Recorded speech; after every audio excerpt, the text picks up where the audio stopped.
اعوذ باللہ من الشیطان الرجیم بسم اللہ الرحمن الرحیم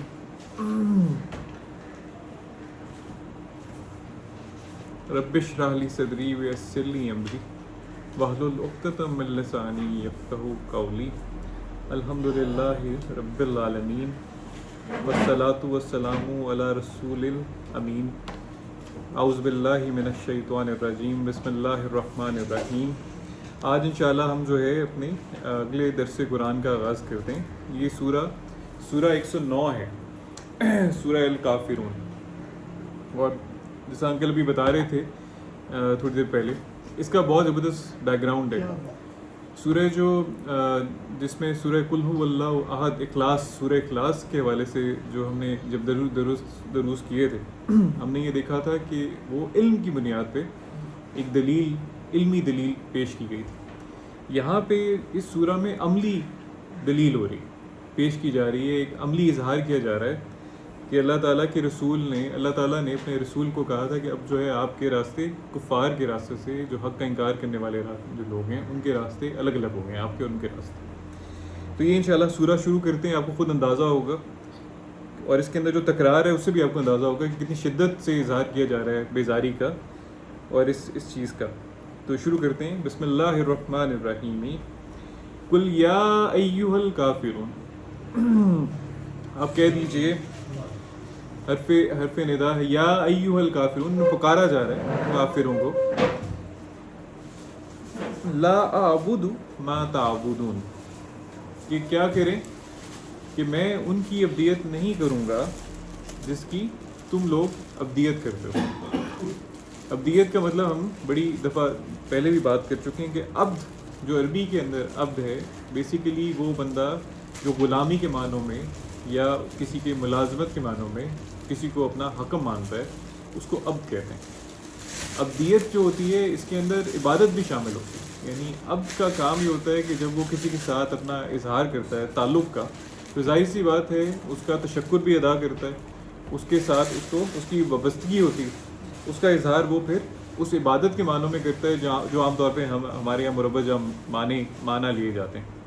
تو عبدیت جو ہے، اللہ تعالیٰ کے جو رسول ہیں وہ ایک لا اعبدو کہہ کے اظہار کر رہے ہیں اس چیز کا، اپنی بیزاری کا، اپنا انکار کر رہے ہیں بڑے واضح الفاظ میں ان لوگوں سے جو لوگ کیا کرتے تھے، کسی دوسری چیزوں کو اللہ کے سوا اپنا شریک بناتے تھے اللہ کے ساتھ، ان کی عبدیت میں تھے دوسری چیزوں اور دوسروں کے ساتھ ساتھ اس میں ان کی وہ خواہشات نفس بھی شامل تھیں جن کی وہ پیروی کرتے تھے۔ یعنی عبدیت جو دوسرے اللہ کے سوا جو بھی چیزوں کو عبدیت کے معنوں میں لیتے ہیں، چاہے وہ آپ اپنے دوسرے الہ شامل کر رکھیں یا اپنی خواہشات نفس کے پیچھے چل رہے ہیں، جس میں آپ کا مال و دولت بھی آتا ہے، طاقت بھی آتی ہے، عزت و مرتبہ بھی آتا ہے، وہ سب چیزیں جو اللہ کے مقابلے میں آپ نے اپنے الہ کے طور پہ کھڑی کر رکھی ہیں، آپ نے، اللہ تعالیٰ کے رسول نے کہا ہے جی ہمارا ان سے اظہار بیزاری ہے، تو میں ان کی عبدیت نہیں کروں گا۔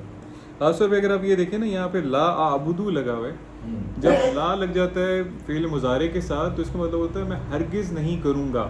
یہاں پہ شاید پیچھے ان کے ساتھ لوگ جو تھے، اس زمانے کے لوگ جو تھے، وہ رسول اللہ کو فورس کر رہے تھے کہ آپ کوئی کمپرومائز کر لیں، کچھ اپنی مان لیں، کچھ ہماری منوا لیں۔ یہاں پہ اسٹرکٹلی اللہ کے رسول نے، اللہ تعالیٰ نے اپنے رسول سے کہہ کے انہیں منع کروا دیا کہ آپ نے بالکل بھی ان کی بات نہیں مانی، کسی طرح کی مفاہمت نہیں کرنی۔ وَلَا أَنْتُمْ عَابِدُونَ مَا أَعْبُدُ، اور ساتھ ہی یہ بھی کہہ دیا گیا ہے کہ تم جس روش پہ چل رہے ہو، تم جو عبدیت اختیار کر کے بیٹھے ہوئے ہو، تم بھی میری عبدیت نہیں کرو گے۔ جس اللہ کے دین کی میں عبدیت میں ہوں، جس اللہ کی عبدیت میں ہوں، تم بھی اس کی عبدیت اختیار نہیں کرو۔ وَلَا أَنَا عَابِدٌ مَا عَبَدتُّمْ، اور یہاں پھر وہی بات دوبارہ کی جا رہی ہے، یہ وہی تکرار، عربی کے اندر جب تکرار آتی ہے نا، بار بار ایک ہی بات کی جاتی ہے، تو مقصد یہ ہوتا ہے کہ اس چیز پہ ایمفیسس دیا جا رہا ہے، زور دیا جا رہا ہے۔ وَلَا أَنَا عَابِدٌ مَا عَبَدتُّمْ، اور یہ کہا جا رہا ہے اور نہ ہی میں عبدیت کروں گا اس کی جس کی تم آج تک عبدیت کر رہے ہو، یعنی کر رہے تھے اور کر رہے ہو، یعنی اس حق کے آنے کے بعد بھی تم اس روش کو چھوڑنے پہ تیار نہیں ہو، تو میں اس کی عبدیت نہیں کروں گا، ہرگز نہیں کروں گا۔ وَلَا أَنْتُمْ عَابِدُونَ مَا أَعْبُدُ، اور تمہارے اسی رویے کی وجہ سے یہ نظر آ رہا ہے بڑا واضح طور پہ کہ نہ تم میں جس کی ابدیت کرتا ہوں اس کی ابدیت کرو گے. اور آخری بات جو آخر میں اللہ تعالیٰ کہہ رہے ہیں اپنے رسول سے کہنے کے لیے، لکم دینکم ولی دین، تمہارے لیے تمہارا دین، میرے لیے میرا دین. یہاں دین جو ہے وہ واضح طور پر اس دستور حیات کے حوالے سے کہا جا رہا ہے، قاعدہ قانون کے حوالے سے کہا جا رہا ہے جو ان لوگوں نے اختیار کیا ہوا تھا. اس کے مقابلے میں رسول اپنے دین کو پیش کر رہے ہیں کہ میرے لیے پھر میرا دین ہے، تمہارے لیے تمہارا دین ہے، میرا دستور حیات میرے لیے، تمہارا دستور حیات تمہارے لیے، تم نے جو روش اختیار کی ہوئی ہے اس پہ چلتے رہو، نتائج تو بہرحال سامنے انشاءاللہ آ ہی جانے تھے. تو یہاں تک یہ تھا اس کی ترجمانی یہ مفہوم جو اس سورہ کا تھا. بہت ہی زبردست سورہ ہے. میں چاہوں گا کہ لفظ جو کفر ہے یا کفر ہے اس کو بھی تھوڑا سا انڈرسٹینڈ کریں، اور اس کا جو میننگ ہے وہ آپ کو 57:20 میں نظر آئے گا. تو میں نے جی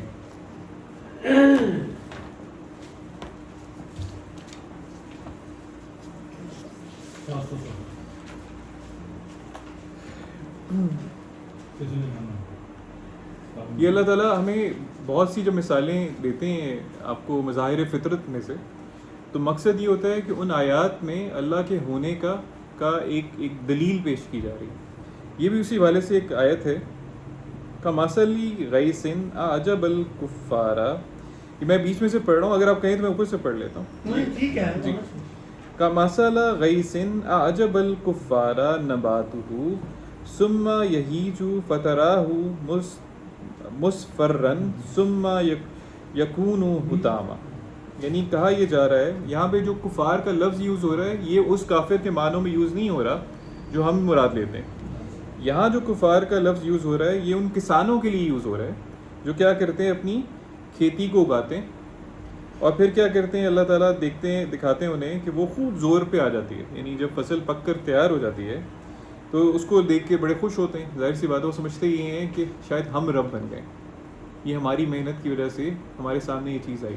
لیکن ساتھ ہی اللہ کیا کرتے ہیں اس کھیتی کو ان کے سامنے ہی وہ کھیتی زد پڑتی ہے اور پھر چورا چورا ہو جاتا ہے. تو اس کا ان کے کرنے میں کوئی کمال نہیں. وہ یہ بات بھلا دیتے ہیں اکثر کہ یہ جو کفار یا جو انسان کھیتی اگاتا ہے، کسان کھیتی اگاتا ہے، کئی دفعہ وہ یہ بھول جاتا ہے کہ یہ اس کی محنت کی کمائی نہیں ہے، یہ کمائی اسے خود نہیں اچیو کی، یہ کمائی اس کو اللہ کی طرف سے ملی ہے، اس کے رب کی طرف سے ملی ہے. تو یہاں جو کفار کا لفظ اگر آپ کے سامنے آئے تو یہ اس کسان کے لیے استعمال کیا جا رہا ہے جو بیج ڈالتا ہے زمین کے اندر مٹی میں اور اس کی وجہ سے فصل اگتی ہے. اسی طرح کا کفرہ جو ہے وہ تاریکی ہوتی ہے جو ڈھانپ لیتی ہے زمین کو، اندھیرا جو چھا جاتا ہے زمین کے اوپر کفرہ کر لیتا ہے. کفر جو ہے جو ریلیجس ٹرمز میں دین کی ٹرم میں جو بولا جاتا ہے وہ اس وقت بولا جاتا ہے کہ وہ شخص جب حق سن لیتا ہے، اس تک حق پہنچ جاتا ہے، اس کے بعد اس کو پہنچنے کے بعد وہ کیا کرتا ہے اس کا انکار کر دے اور انکار کی روش اختیار کر لے. اس شخص کے بارے میں اللہ تعالیٰ نے کہا ہے کہ وہ کفر کا رویہ اختیار کرتا ہے. اس کے لیے سب سے پہلے میں چاہوں گا کہ آپ سورہ البقرہ 6 اور 7 نمبر جو آیات ہیں ان کا مطالعہ کر لیں. یہاں آپ کو اب ریلیجس ٹرمز میں قرآن کی ٹرمینالوجی میں کفار کے حوالے سے پتہ چلے گا کہ کفار کون ہوتے ہیں. جی یہ سب کا نکل آیا تو یہ پیج نمبر 3 ہے سورہ البقرہ اور اس کی آیت نمبر 6 اور 7.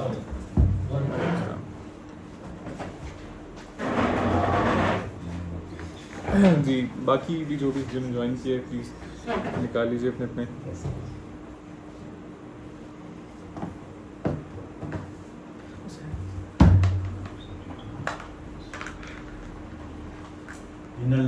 جی ان الذین تکفیر کے معنی میں استعمال کیا، یہاں تکفیر کے معنی میں استعمال ہوا ہے.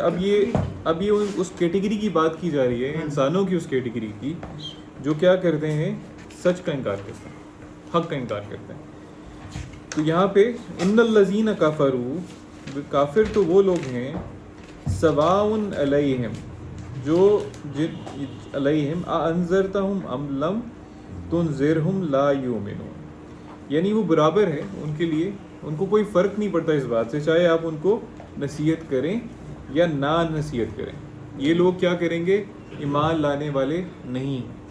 کوئی اثر نہیں ہوگا آپ کی دلیلوں کا، بینات کا، جتنا مرضی آپ ان کے بارے میں زور لگا لیں. یہاں ایک بات ہے، جن لوگوں نے یہ تکفیر ٹھان لی، یہ یہاں جو کافرہ کا لفظ آ رہا ہے نا، اگر آپ یہ دیکھیں تو یہ پاسٹ ٹینس ہے، یہ فعل ماضی ہے. تو یہاں کہا جا رہا ہے کہ، اور فعل ماضی عربی کے اندر یونیورسل ٹروتھ کو بتانے کے لیے بھی استعمال کیا تھا، یعنی بات جو حقیقت پر مبنی بات ہے نا، وہ پاسٹ میں بھی اسی طرح تھی، پریزنٹ میں ہی نہیں، آج کے زمانے میں بھی وہی ہے، اور فیوچر میں بھی ان کی روش وہی رہے گی. اور اسی لیے یہ اللہ تعالیٰ کہہ رہے ہیں کہ ان الذین کفروا، یعنی وہ لوگ جنہوں نے ڈیلیبریٹلی، جانتے بوجھتے ہوئے یہ روش اختیار کی ہوئی ہے کہ وہ سچ کو سننے کے بعد، ان کے پاس جب سچ پہنچ چکتا ہے اس کے بعد باوجود اس کو نہیں مانتے، اس کا انکار کرتے ہیں. تو ان کے لوگوں کے بارے میں اللہ تعالیٰ نے رسول اللہ صلی اللہ علیہ وسلم سے فرمایا تھا، آپ ان کو انذار کریں یا ان کو انذار نہ کریں، وہ ان کے لیے برابر ہے، یہ لوگ ایمان نہیں لانے والے. اس کی وجہ کیا ہے؟ اس کی وجہ یہ ہے کہ وہ ایک قانون فطرت کی خلاف ورزی کر رہے ہیں، جس کا اگلی آیت میں اشارہ دیا گیا. ختم اللہ علی قلوبہم وعلی سمعہم وعلی ابصارہم غشاوہ وَلَهُمْ عَذَابٌ عَظِيمٌ. یہ اللہ تعالیٰ فرما رہے ہیں کیا ہوا ہے کہ اللہ کی طرف سے ان کے دلوں پر مہر لگا دی گئی، وَعَلَىٰ سَمْعِهِمْ، اور ان کی سماعت کے اوپر بھی یہی کام ہوا ہے کہ ان دونوں چیزوں پر مہر لگ گئی ہے، وَعَلَىٰ أَبْصَارِهِمْ غِشَاوَةٌ، اور ان کی جو بصیرت ہے اس کے اوپر اللہ تعالیٰ کہتے ہیں پردہ ڈال دیا گیا. وَلَهُمْ عَذَابٌ عَظِيمٌ، اور انہی لوگوں کے لیے اللہ تعالیٰ نے فیصلہ سنایا ہے کہ ان کے لیے عذاب عظیم. اس کی وجہ کیا ہے؟ ختم اللہ علی قلوبہم. یہ کوئی ایسی چیز نہیں ہے کہ اللہ تعالیٰ نے کوئی پہلے سے ڈیسائیڈ کیا ہوا تھا کہ ان لوگوں کے حوالے سے کہ ان کے اوپر کوئی، ان لوگوں کو اللہ تعالیٰ نے ان کی مہر لگانی ہے ان کے دلوں پر یا ان کی سماعت پر. ایسا نہیں تھا. نہیں، پچھلی آیت بتا رہی ہے جنہوں نے انکار کی روش اختیار کی ان پر مہر ہے. بالکل.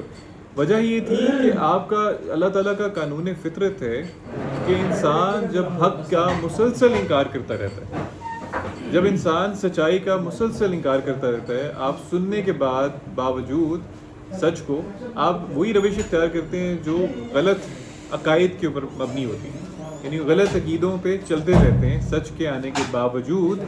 تو نتیجتاً یہ ہوتا ہے کہ آہستہ آہستہ آپ کی سماعت اور بصیرت جو ہوتی ہے یا آپ کا سمجھنے کا انداز جو ہوتا ہے سچ کے حوالے سے جب وہ آپ کو پہنچتا ہے وہ کم ہوتی جاتی ہے، اور ہوتے ہوتے یہ حالت ہو جاتی ہے کہ آپ کو سچ کو آپ اتنا نظر انداز کر کے یہ حالت ہو جاتی ہے کہ آپ بالکل اس کو ماننے سے عاری ہو جاتے ہیں. اب آپ کے سامنے حقائق آئیں بھی، جتنے مرضی آپ کے سامنے براہین آئیں، جتنی مرضی بینات آئیں، آپ اس کو نہیں مانتے. اور یہ قانون فطرت ہے کہ آہستہ آہستہ بندہ جو جھوٹ بولتا رہتا ہے، آہستہ آہستہ وہ اپنی پرسنالٹی لوز کر جاتا ہے اور پھر اس کو کوئی فرق نہیں پڑتا. اب اس کو آپ بالکل بھی اللہ تعالیٰ نے جس طرح کہا ہے کہ اب آپ اس کو ایمان کی طرف نہیں لا سکتے. اسی روش کا نتیجہ ہوتا ہے کہ اللہ تعالیٰ کہتے ہیں کہ وہ شخص اپنی وجہ سے، اپنے اس عمل کی وجہ سے، وہ اب اس کے جو ہے نا مہر کی طرح نا اب اس کی سیل ہو جاتے ہیں، دل بھی، اس کے کان بھی. اب اس کو کوئی بات بھی اللہ کی یا حق کی سمجھ میں نہیں آئی. یہ اس کو اللہ تعالیٰ نے اس کا نتیجہ دیا ہے اس کے عمل کا. اب آگے ذرا چلتے ہیں اور میں آپ کو کہوں گا کہ آپ 25 سورہ اور اس کی 6 اور 7 چیز اس پہ آئیے.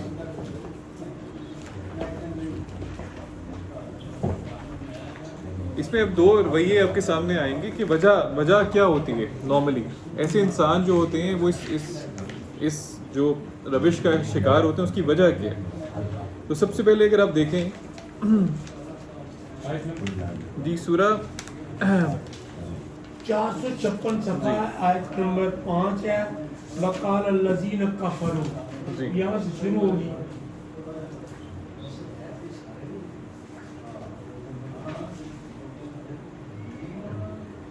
نہیں 25 سورہ الفرقان، یہ آیت نمبر ہے اس کی 43، 43 اور 44. وہ بھی اسی حوالے سے جی. چلو وہ دیکھیں. آپ نے انکل کون سا آپ نے ریفرنس دیا؟ آپ نے کون سا؟ 5 اسی سورہ کا.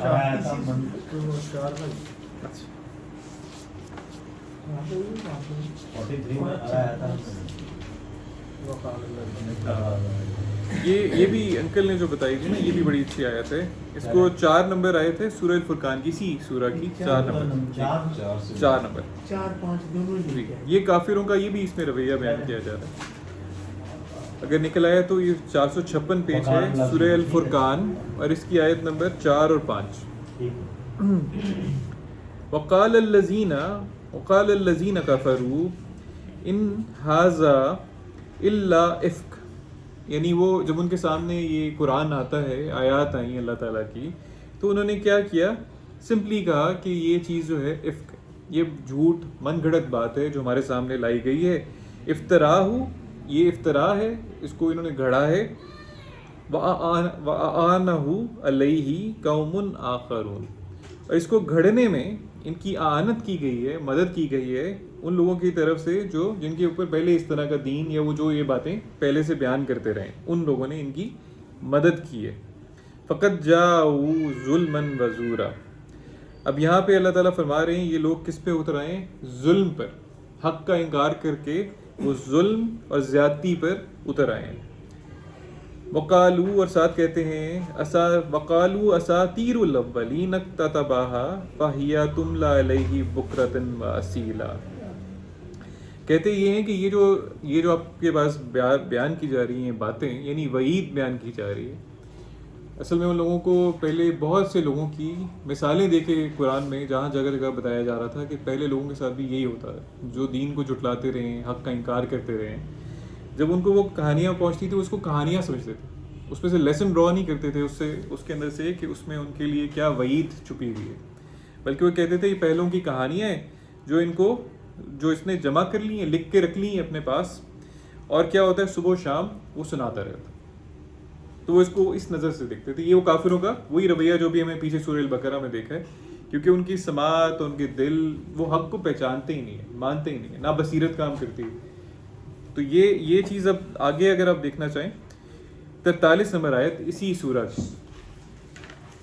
اس سے یہ سب ہوتا ہے رسول اللہ پڑھے لکھتے جی، یہ لکھی جا رہی ہیں، یہ واقعی یہ لکھی ہوئی چیزیں بیان ہو رہی ہیں جو ان کو بیان کی جا رہی ہیں. لکھتے لکھے پڑھے لکھے تھے.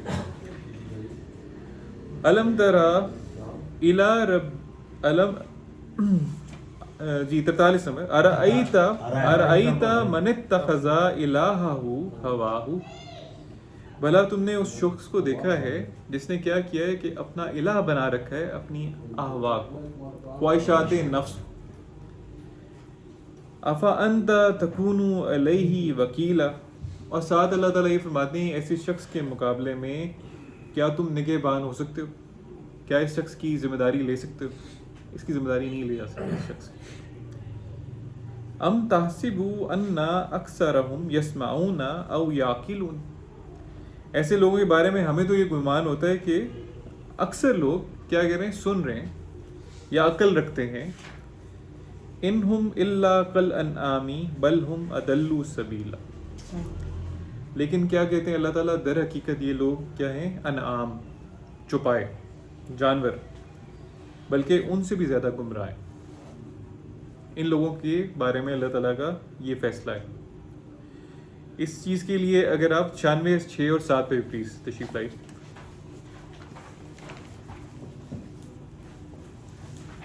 ایسے انسان کا ایک رویہ بیان کیا گیا ہے یہاں پہ سورہ العلق میں، 96 نمبر سورہ، اور اس کی 6 اور 7 نمبر آیات. جی 787 787. کلا ان الانسان لیطغی، اس سے پیچھے اللہ تعالیٰ نے جو آیات بیان کی ہیں اس میں یہ بیان کیا جا رہا ہے کہ علم الانسان ما لم یعلم، یہ جو دین ہم تک پہنچا ہے اس کا علم جو ہے انسان کو اللہ کی طرف سے آیا ہے. یہ اللہ نے ہمیں ہماری رہنمائی کے لیے بھیجا. یعنی ایک تو فطری طور پہ انسان کے اندر ودیت کی، انسان کی تخلیق کے ٹائم اللہ تعالیٰ نے یہ چیزیں اس کے اندر ودیت کی کہ کون سا صحیح کا راستہ ہے، کون سا فجور کا راستہ ہے، یعنی کون سا تقویٰ کا راستہ ہے، کون سا فجور کا راستہ ہے. ساتھ ساتھ یہ بھی بتایا کہ انسان کی رہنمائی کے لیے ہم علم بھیج رہے ہیں. وہ علم اس لیے تاکہ وہ اس زندگی میں کہیں ڈیریل نہ ہو جائے، اغوا نہ ہو جائے شیطان کے ہاتھوں. لیکن ساتھ اللہ کیا کہہ رہے ہیں؟ کلا. کلا جو ہوتا ہے عربی میں ایمفیٹک نو ہوتا ہے. ایمفیٹک نو یعنی علم انسان کو دیا اللہ نے، لیکن ہرگز نہیں اللہ نے انسان کا رویہ بیان کر رہے ہیں کہ ہرگز نہیں اس انسان نے کیا کیا، ان الانسان لیطغی، یعنی بجائے وہ علم حاصل کرتا، اس علم سے تعلیم حاصل کرتا، اس علم کو سیکھتا، اسے اپنے لیے ہدایت لیتا، اس شخص نے کیا کیا؟ کلا، ہرگز نہیں، ان الانسان لیطغی، بلکہ انسان کیا ہے؟ طاغی ہے، یعنی وہ حدود شکن. ان راہ استغنا، اور اس کا یہ رویہ اس لیے ہے کہ وہ سمجھتا یہ ہے کہ میں تو غنی ہوں، میں تو سیلف سفیشینٹ ہوں. دنیا میں انسان یہی سمجھتا ہے نا کہ میری جو صلاحیتیں ہیں ان کو استعمال کر کے میں اپنے لیے جو مرضی کر سکتا ہوں، جتنا مرضی مال اکٹھا کر سکتا ہوں، میری اولاد بھی زیادہ ہے، میں ہر لحاظ سے طاقتور ہوں، میں استحصال کرتا ہوں لوگوں کا، مجھے کوئی چیز نہیں پوچھتی، ہر لحاظ سے نافرمانی کرتا ہوں اللہ کا، مجھے تو کوئی فرق نہیں پڑتا. تو وہ اپنے آپ کو کیا سمجھنے لگ جاتا ہے؟ اس ڈیل کو جو اللہ تعالیٰ نے وقتی مہلت انسان کو دی ہوتی ہے دنیا میں، وہ اپنے آپ کو سمجھتا ہے میں تو غنی ہوں، مجھے تو کوئی پوچھنے والا ہی نہیں ہے. یہاں سے میں چاہوں گا آپ سورہ یوسف میں دیکھیے کہ سورہ یوسف میں 39 اور 40 39 and 40 ایک اور رویہ بیان کیا جا رہا ہے ان لوگوں کا. ایک تو یہ کہ وہ انسان اپنی خواہشات نفس کے پیچھے چل رہا ہوتا ہے، اور دوسرا کیا کرتا ہے؟ انہی خواہشات کے ساتھ ساتھ انسان کیا کرتا ہے؟ یہ سورہ یوسف کے اندر ایک بہت ہی خوبصورت ایک ٹکڑا ہے جس میں جیل کے اندر سورہ یوسف میں یوسف علیہ السلام کے پاس 2 اشخاص آتے ہیں جن کو وہ صفحہ نمبر ہے 297، 12 نمبر سورہ ہے، اس کی آیت نمبر 39 اور 40. میں 39 کو ساتھ ملا رہا ہوں کیونکہ بہت ہی خوبصورت ایک یہاں بیان ہے، ان کا بیان بھی بڑا آپ دیکھیں خود فیل کر سکتے ہیں.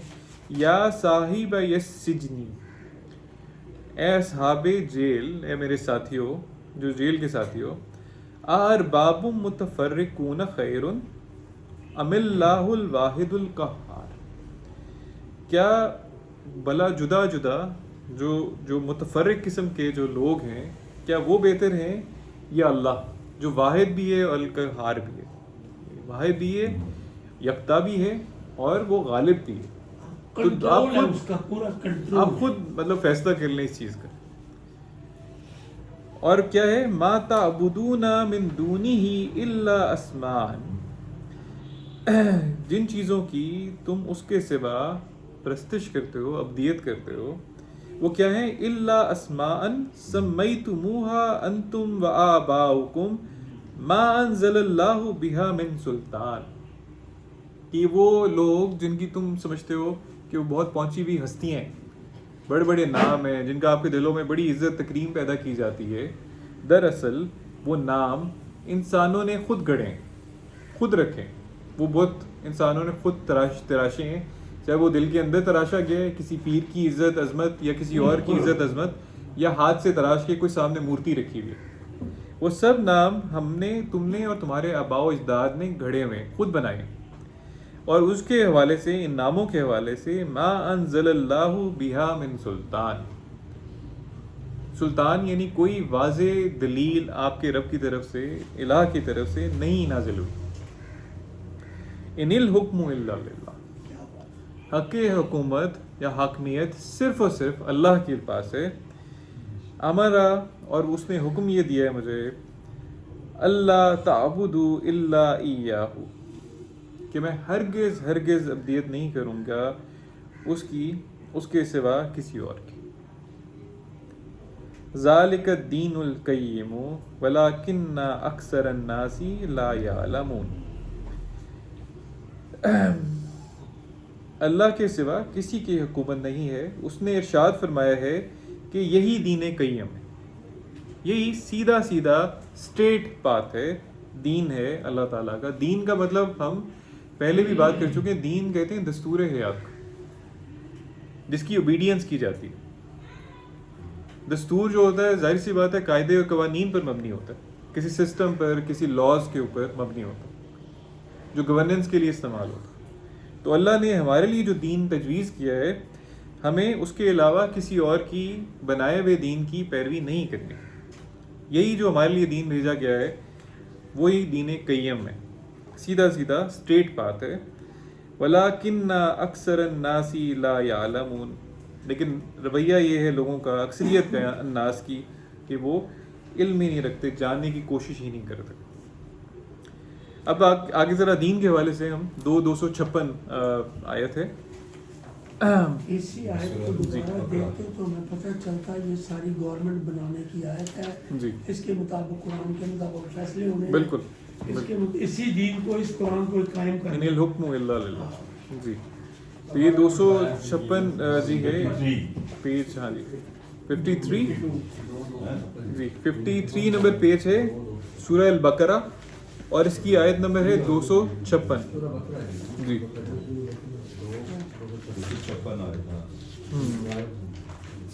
لا اکراہ فی الدین, لا اکراہ فی الدین, ہرگز نہیں ہے کسی طرح کا جبر دین میں. یہ جو دین, جو اللہ کا دین ہے, اس میں کسی قسم کا جبر نہیں, کیونکہ وجہ اللہ نے آگے بیان کر دی ہے, قد تبین الرشد من الغی. یعنی اللہ کو کوئی شوق نہیں ہے کہ وہ زبردستی لوگوں کو دین پہ چلائے. اللہ کی خواہش ضرور ہے, دل اللہ تعالیٰ کی خواہش ہے کہ انسان جو ہے رشد و ہدایت اختیار کریں, لیکن اللہ کہتے ہیں کوئی جبر نہیں ہے اس سے, تلوار کے زور سے آپ دین نہیں پھیلائیں گے. منشا یہ ہے, مشیت یہ ہے. مگر اللہ کہتے ہیں کیوں, اس کی وجہ یہ ہے کہ ہم نے واضح کر دیا ہے رشد کو غی سے, ہدایت کو گمراہی سے الگ کر دیا ہے. فَمَن یکفر, اب جو ہے جو بھی کفر کرے گا, بالطاغوتی, طاغوت کا یعنی حدود شکنی کا, اللہ کی بنائی ہوئی حدود سے تجاوز کرنے کا, اور کیا کرے, وَمَن یُؤْمِن بِاللَّهِ, اور اللہ پر ایمان لاتا ہے, فَقَدِ اسْتَمْسَكَ بِالْعُرْوَةِ الْوُثْقَىٰ, تو اس شخص نے کیا کیا ہے, ایک جیسا ہوتا ہے نا, ایک ایسی مضبوط قسم کا سہارا اس کو مل گیا اس شخص کو, جو کبھی اس کو, اس سے وہ جو ہوتا ہے نا, اس کو کبھی بھی ڈولنے نہیں دے گا. یعنی ایسی مضبوط رسی جس کو آپ پکڑ لیں وہ مت ٹوٹے, جتنا مرضی طوفان کی انٹینسٹی ہو, تو ایسا مضبوط سہارا اس کو مل جاتا ہے. عروۃ الوثقیٰ, عروہ ویسے وہ اس کے حوالے سے بات کی جاتی ہے نا کہ وہ کلگی کے معنوں میں شاید لفظ استعمال ہوتا ہے, اور وہ جو ہے یہ رشد و ہدایت کا منبع یعنی قرآن مجید ہے, اس کے ذریعے انسان جڑتا ہے. اس کتاب سے تمسک اختیار کر کے, اس کتاب سے جڑ کے انسان وہ مضبوط ڈھال, وہ مضبوط قلعے میں پناہ اختیار کرتا ہے, یا وہ مضبوط رسی پکڑ لیتا ہے جو اس کو سخت سے سخت طوفانوں میں ڈولنے نہیں دیتی. اور اس کی وجہ یہ ہے کہ اگر اس کا تمسک اس کتاب کے ساتھ ہے, اللہ کی بھیجی ہوئی ہدایت کے ساتھ ہے, تو پھر لن انفصام لہا, وہ مضبوط رسی, وہ مضبوط جو اس کو مل گئی ہے سپورٹ, وہ کبھی نہیں ٹوٹے, وہ کبھی بھی اس کو نقصان نہیں ہوگا اس چیز کا. واللہ سمیع علیم, بے شک اللہ جو ہے وہ سمیع بھی ہے اور علیم بھی ہے, یعنی وہ ہر چیز کو سن بھی رہا ہے اور علم بھی رکھتا ہے. آپ ذرا پلیز اس کے بعد جی میں چاہ رہا ہوں کہ ہاں جی دو اس کے بعد اور ریفرنس ہیں, مگر میں اللہ جیسا انکل نے کہا ہے اگلی آیت, اللہ ولی الذین آمنوا, یہ سہارا لینے سے کیا ہوتا ہے, ہوتا کیا ہے, اس کا رزلٹ آگے بیان کیا جا رہا ہے کہ اللہ جو ہے وہ ولی ہے مومنین کا, وہ مددگار ہے, وہ دوست ہے, پالنہار ہے, ہر لحاظ سے وہ پروٹیکٹر ہے مومنین کا. اور وہ کرتا کیا ہے ان کے لیے, یخرجہم من الظلمات الی النور, ان کو وہ نکالتا ہے, ان کا خروج کرتا ہے ظلمات سے, سخت سے سخت تاریکیوں سے. یعنی ظلمات یہاں پہ زیادہ کے معنوں میں آیا, ایک ظلمت کی بات نہیں ہو رہی, تاریکیوں کی بات ہو رہی. جتنے مرضی گپ اندھیرے ہیں, جتنی مرضی اس کی زندگی کے اندر معاشی لحاظ سے, اس کو پرسنل لحاظ سے, اس کو جو بھی اس کی زندگی کے معاملات ہیں داخلی خارجی, اس کے اندر اللہ کہتے ہیں کہ اس کو وہ ہر طرح کی ظلمت اور پریشانی سے نکال کر الی النور, روشنی میں لے آتا, جہاں اس کی ساری ظلمات چھٹ جاتی ہیں. نور یہاں پہ ایک ہے, اور وہ نور جو ہے وہ کب ملے گا؟ جب ہم اللہ کی کتاب کی پیروی کریں، جس طرح کرنے کا حق ہے. والذین کفروا، اور جو کفار ہیں ان کے بارے میں کیا کہا جاتا ہے؟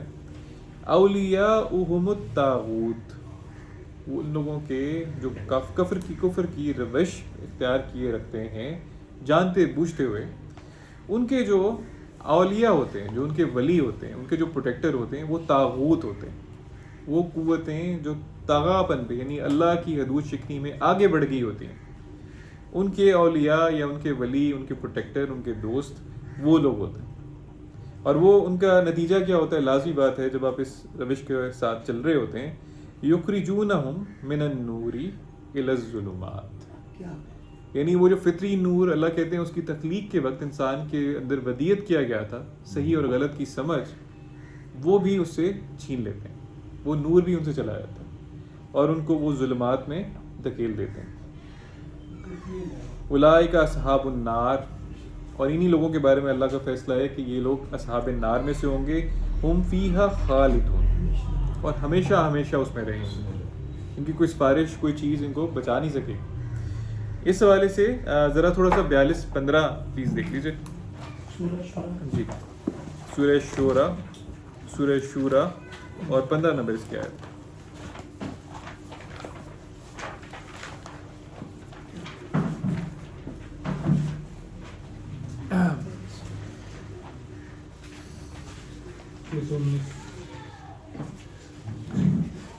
جی اگر سب کا نکل آئے 619 صفحہ ہے سورہ شورا، اور اس کی 15 نمبر آیت ہے، یعنی 42 نمبر سورہ اور اس کی 15 نمبر آیت ہے. فَلِذَالِكَ فَادْعُ، جی فَلِذَالِكَ فَادْعُ، ذالکہ یعنی جب عربی کے اندر کسی چیز کو جو آپ کے سامنے موجود ہے ذالکہ کہا جا رہا ہے، دور کا اشارہ کیا جا رہا ہے، تو اس کی طرف اس کی ایمفیسس دیا جا رہا ہے اس چیز پہ. فَلِذَالِكَ فَادْعُ، کہ آپ کے سامنے یہ جو چیز موجود ہے اسی کی طرف آپ نے دعوت دینی، اسی کی طرف بلانا ہے. یعنی جو اللہ کی بینات، اللہ کی وحی، جو اس کا کلام ہم تک پہنچا ہے، واضح احکامات پہنچے، جس میں اللہ نے ہمیں مبشرات بھی بھیجی ہیں اور پھر ہمارے لیے وعید بھی بھیجی ہے، انذار بھی بھیجا ہے، اسی کی طرف آپ نے بلانا ہے. وَاسْتَقِمْ كَمَا أُمِرْتُ، اور اسی چیز کا تم کو حکم دیا گیا ہے. اسی چیز کا حکم رسول اللہ صلی اللہ علیہ وسلم کو بھی دیا گیا تھا، اور بعد میں جو بھی دین کے دائی ہیں ان کو بھی یہی کہا گیا ہے کہ آپ نے اسی کی طرف لوگوں کو دعوت دینی، اپنے بنائے ہوئے دین یا دستور کی طرف لوگوں کو نہیں بلانا. وَلَا تَتَّبِعْ أَهْوَاءَهُمْ، اور جو ہے ان لوگوں کی خواہشات، یعنی وہ لوگ جو اللہ کے دین کے مقابلے میں اپنی خواہشات نکال لیتے ہیں، اپنا وہ ایک لے کے پیرلل نظام کھڑا کر دیتے ہیں، ان کی اتباع نہیں کرنی، سختی سے منع کیا گیا کسی بھی معاملے میں. وَقُلْ، اور آپ کہہ دیجئے، آمنتُ بما انزل اللہ من کتاب، کہ کتاب میں سے جو کچھ بھی نازل کیا ہے اللہ تعالیٰ نے میں اس پر ایمان لاتا ہوں. وَأُمِرْتُ لِأَعْدِلَ بَيْنَكُمْ، اور مجھے یہ بھی حکم دیا گیا ہے کہ میں عدل کروں تم لوگوں کے درمیان، یعنی اس کتاب کی روشنی میں، اس کتاب کے احکامات کے مطابق عدل کرنا ہے. اللہ ربنا و ربکم، اور ساتھ ہی یہ بات کی تاکید بھی کر دی گئی ہے، عدل کی جو بنیاد ہے وہ اس بنیاد پر بھی ہونی چاہیے کہ اللہ ربنا و ربکم، کہ ربوبیت کرنے والا میرا اور تمہارا، یعنی ہمارا اور تمہارا جو رب ہے وہ اللہ ہے. آپ کو بتائے معیشت کے اندر سب سے زیادہ جھگڑے جو ہوتے ہیں، یا آپ کے خیال میں ہمارے سامنے مثالیں موجود ہیں کہ سب سے زیادہ جو ناانصافی ہوتی ہے وہ معیشت کے، یا جو وسائل رزق اللہ نے جو فریلی ہمارے لیے بنائے تھے، پوشن کیے تھے، دنیا میں پھیلائے تھے، اس کی تقسیم میں ہوتا ہے. آپ آج جو تضاد دیکھتے ہیں ہیوز اور ہیوز ناٹ کا، کہ دنیا کے 1% جو لوگ ہیں ان کے پاس دنیا کے 99% لوگوں سے زیادہ دولت ہے. وہ تقسیم جو ہے وہ ناانصافی پر مبنی ہے. اور وہ کب صحیح ہو سکتا ہے؟ صرف اس وقت ہو سکتا ہے جب آپ یہ مان لیں کہ اللہ ہمارا اور تمہارا رب ہے. وسائل رزق کو کھلا رکھے، سب کا. لنا اعمالنا، اور ساتھ ہی یہاں بات اللہ تعالیٰ نے ایک طرح سے وائنڈ اپ کر دی، بالکل اسی طرح سے جس طرح سورہ الکافرون کے اینڈ پہ بات ہوئی تھی لکم دینکم ولی دین، یہاں بھی کہا لنا اعمالنا ولکم اعمالکم، ہمارے لیے ہمارے اعمال اور تمہارے لیے تمہارے اعمال، ہم اس دین کی پیروی کر رہے ہیں اور تم اپنے دین کی پیروی کرتے رہو، تو لا حجت بیننا و بینکم، ہمارے درمیان اور تمہارے درمیان کوئی حجت، کوئی بحث و تکرار نہیں ہے، اللہ یجمع بیننا، اللہ نے سب کو جمع کرنا ہے، وَإِلَيْهِ الْمَصِيرُ، اور اسی کی طرف ہم نے لوٹنا بھی ہے۔ یہاں بس آخری ریفرنس میں چاہوں گا 98 نمبر سورہ 5 اور 6 نمبر آیات۔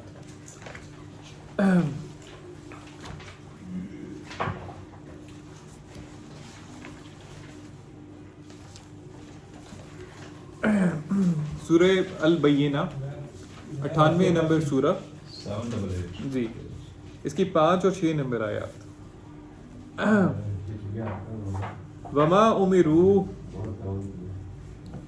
یہ اوپر جو ایک آیت میں کہ 4 بھی ملا لیتے ہیں، وما تفرق الذین اوتوا الکتاب الا من بعد ما جاءتهم البینہ، جو اہل کتاب تھے انہوں نے بھی تفرقہ اس لیے اختیار کیا، فرقہ اس لیے ہوئے کہ جب وہ ان کے پاس اللہ کی بینہ، کھلے واضح روشن دلیلیں پہنچ گئیں، اس کے آنے کے بعد وہ متفرق ہوئے۔ وما امروا، ان کو یہی حکم تھا ان لوگوں کو، جبکہ ان کو یہی حکم تھا، الا لیعبدوا اللہ مخلصین لہ الدین، کہ اس کے سوا یعنی کوئی اور چیز نہیں، یعنی جو ان کو جو بھی احکامات بھیجے گئے تھے اس میں سے سب سے اہم جو حکم تھا وہ یہ تھا لیعبدوا اللہ مخلصین لہ الدین، کہ عبدیت اختیار کریں اللہ کے دین کی اخلاص کے ساتھ، یعنی سنسیریٹی کے ساتھ، اپنی اہوا کے پیچھے نہیں اب چلنا، اپنے جھگڑوں اپنی لڑائیوں کی وجہ سے اس دین کے اندر جو ہے اپنے متفرق نہیں ہونا۔ حنفاء ویقیموا الصلاۃ ویؤتوا الزکاۃ وذالک دین القیمہ، یعنی بڑی حنفاء ہوتا ہے ناک کی سین، حنیف، بالکل یکسو ہو کر سنسیئرٹی کے ساتھ، اور کیا کرنا ہے، ویقیموا الصلاۃ، یعنی قائم رہنا ہے الصلاۃ پر، اس کے قوانین، اس کے ضابطے پر جو اس نے بھیجا تھا، ویؤتوا الزکاۃ، اور زکوٰۃ جو ہے اس کو ادائیگی اس کی کرتے رہنا ہے اپنے تزکیہ نفس کے لیے، جو وسائل اللہ کی طرف سے جو رزق آپ کو میسر آئے گا اس کے اندر سے آپ نے دیتے رہنا ہے، اس کو کھلا رکھنا ہے۔ وذالک دین القیمہ، یہی سیدھا اور سچا اور قیم دین ہے۔ ان الذین کفروا من اہل الکتاب، لیکن کیا ہوا کہ وہ لوگ جنہوں نے کفر کی روش اختیار کی، کن میں سے، من اہل الکتابی والمشرکین، چاہے وہ اہل کتاب میں سے ہوں یا مشرکین میں سے، فی ناری جہنم خالدین فیہا، ان کے لیے اللہ کا فیصلہ یہ ہے کہ وہ لوگ جہنم میں داخل کیے جائیں گے، اور جس میں وہ کیا ہوگا، ہمیشہ ہمیشہ رہیں گے۔ اولئک ہم شر البریہ، یہ لوگ سب سے زیادہ بدترین مخلوق ہیں اللہ کی نظر۔ تو یہ تھوڑا سا ہم نے سورہ الکافرون کے حوالے سے آج کا درس کیا ہے، تو انشاءاللہ جزاک اللہ۔